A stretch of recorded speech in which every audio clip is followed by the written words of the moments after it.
Había mitos que se relacionaban con ciertas leyendas oscuras sobre la existencia de un mundo prehumano, y especialmente con las de origen hindú, que hablaban de espantosos abismos de tiempo y forma parte del saber de los actuales teósofos.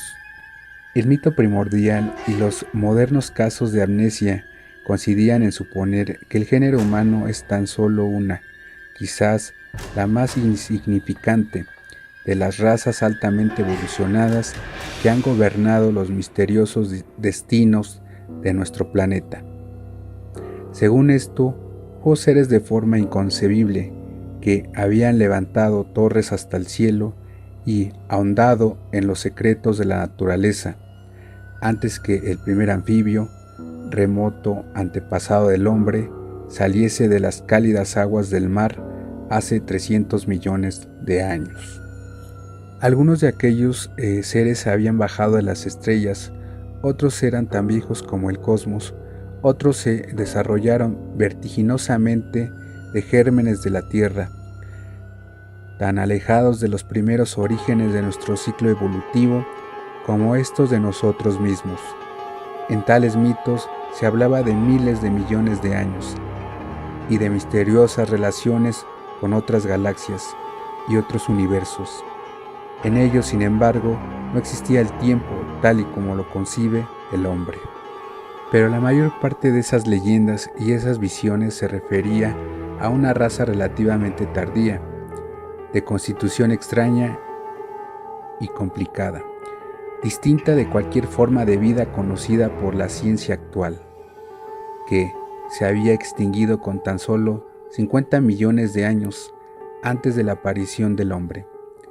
Según los mitos, había sido la raza más poderosa de todas, porque únicamente ella había conquistado el secreto del tiempo.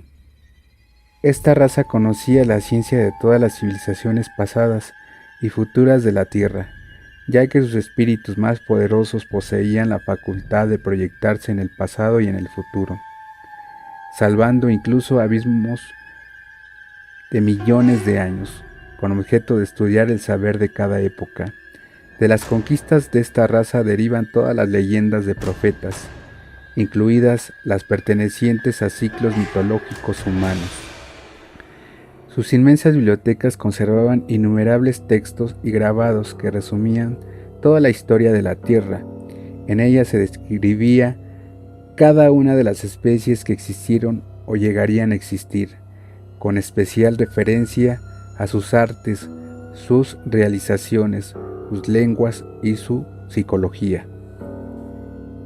Gracias a esta ciencia incalculable, la gran raza tomaba de cada era y de cada forma de vida las ideas, las artes y las técnicas que mejor convinieran a sus propias condiciones y circunstancias. El conocimiento del pasado, logrado mediante una especie de proyección mental que nada tenía que ver con nuestros 5 sentidos, era más difícil de conseguir que el del futuro. El método para conocer el porvenir era más sencillo y material. Con ayuda de ciertos aparatos, la mente se proyectaba en el tiempo futuro, tanteando su camino por medios extrasensoriales hasta que se localizaba la época deseada. Luego, después de varios ensayos preliminares, se apoderaba de uno de los mejores ejemplares de la forma de vida dominante en dicho periodo.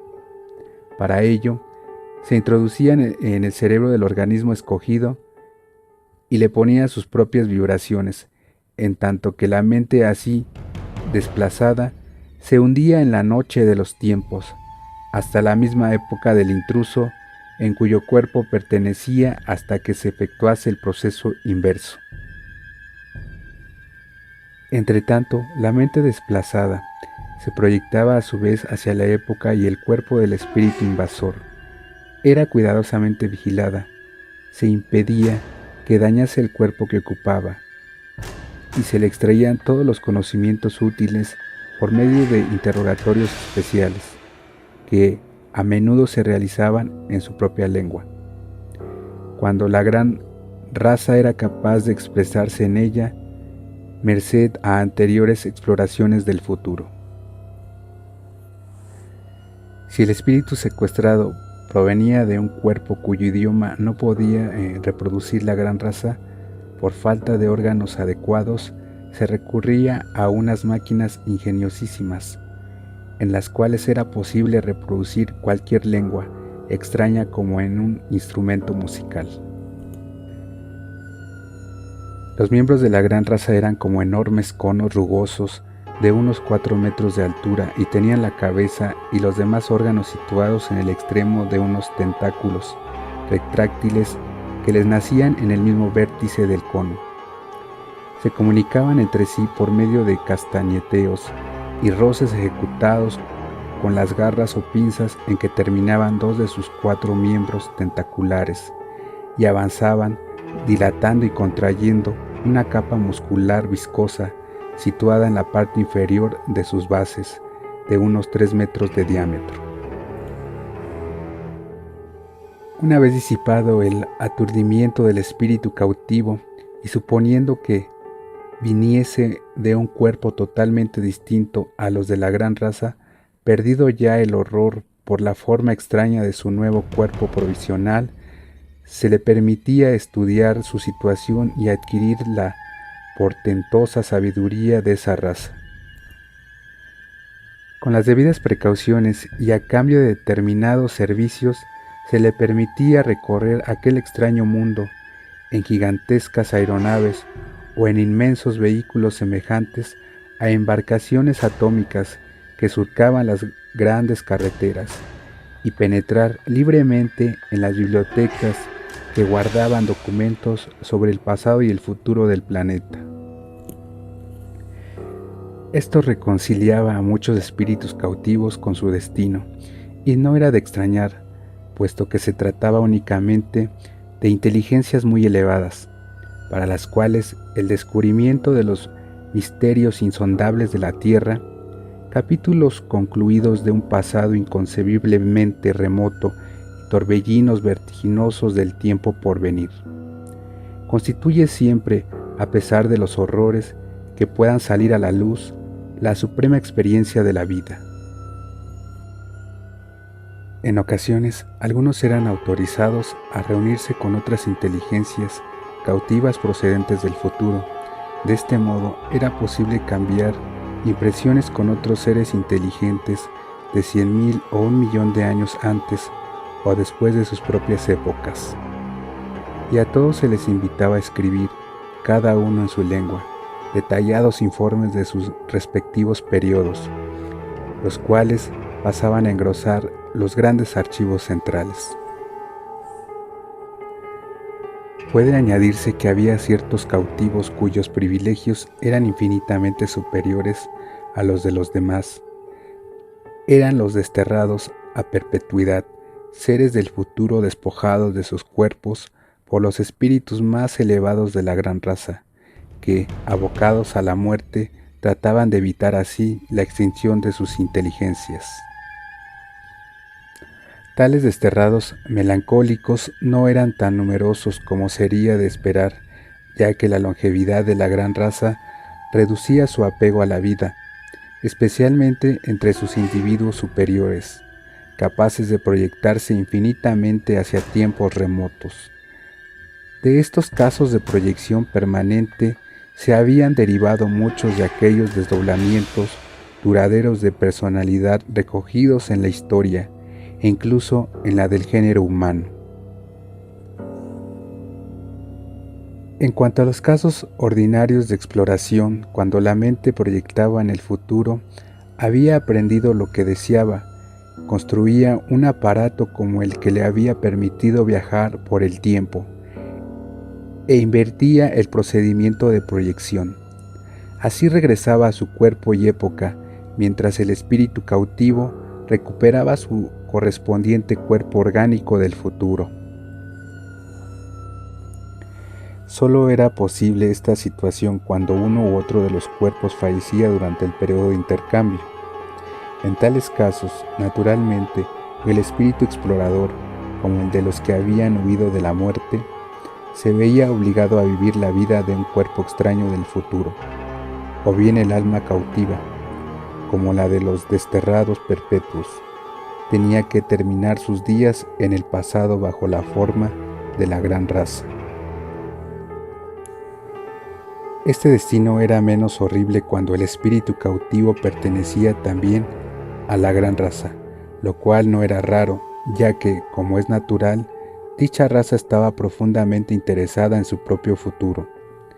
El número de desterrados perpetuos de la gran raza era escaso, debido a las tremendas penas con que castigaban a los moribundos que pretendían usurpar un cuerpo futuro de su propia estirpe.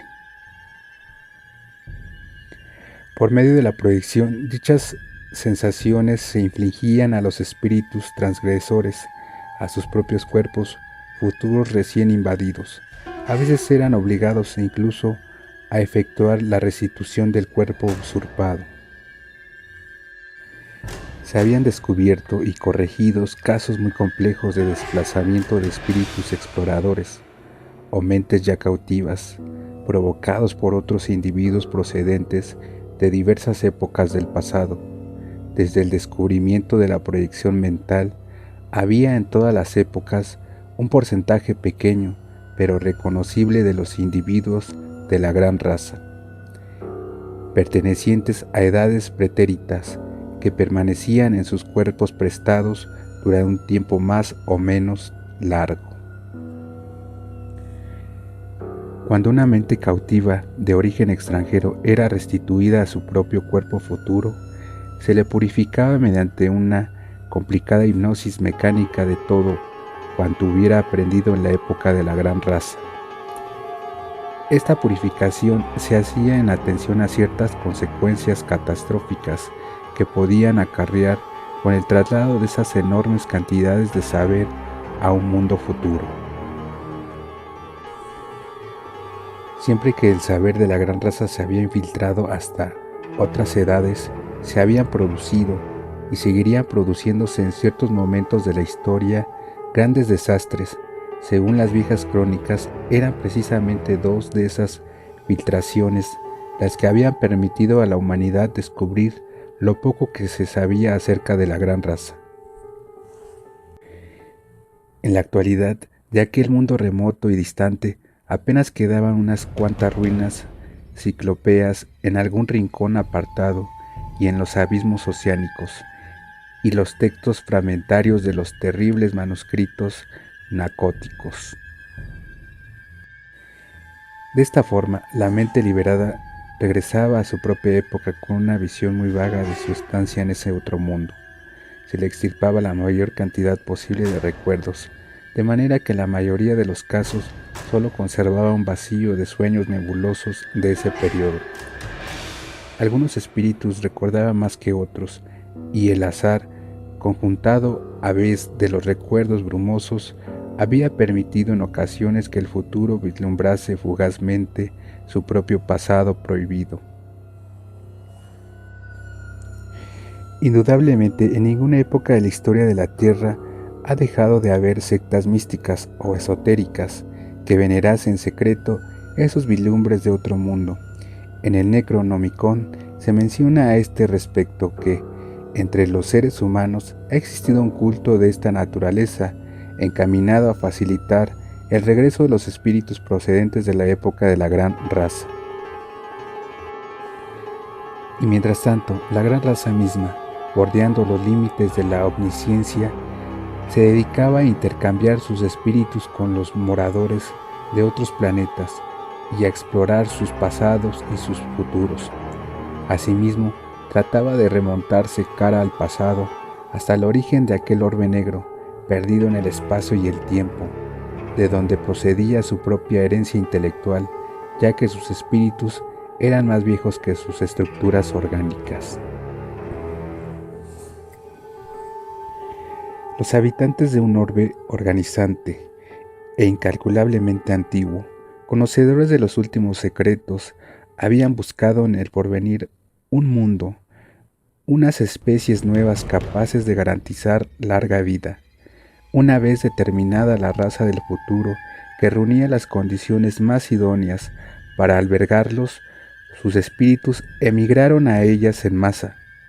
Así fue como se apoderaron de los seres cónicos, que habían poblado nuestra tierra hace 1 billón de años.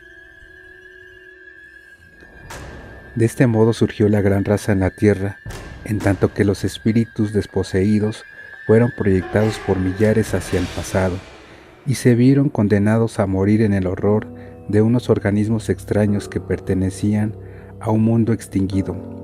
Más tarde, la gran raza tendría que enfrentarse nuevamente con la muerte, si bien lograría sobrevivir una vez más, lanzando al futuro a sus espíritus más selectos, que ocuparían los cuerpos de otra especie biológica de mayor longevidad.